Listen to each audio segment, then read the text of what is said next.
Personne. Vous savez que quand on est un citoyen français, on va en Tunisie sans visa, avec un passeport en règle.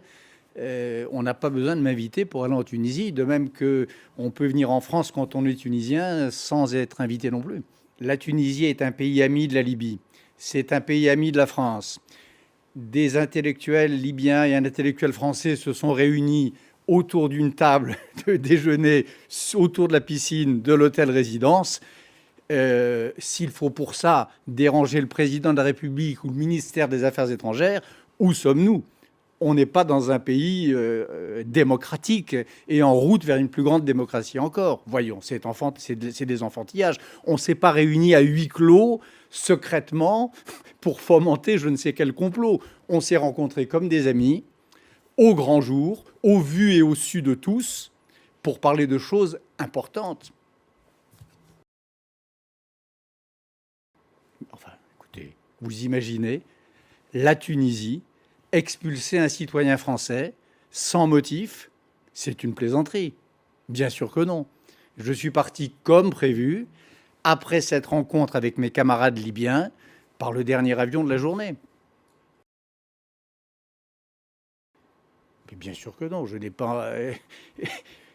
pas de contact avec les appareils sécuritaires ni de Tunisie ni d'ailleurs.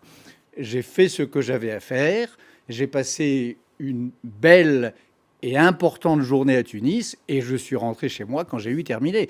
Aucun appareil sécuritaire n'a été mêlé à ça, ni tunisien ni français. Moi, je voulais l'organiser en Libye et mes amis libyens voulaient l'organiser à Paris.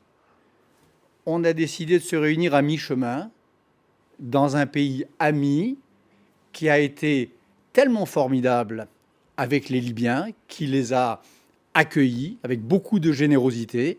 Et à la période sombre de la guerre, les Tunisiens ont été magnifiques vis-à-vis des Libyens.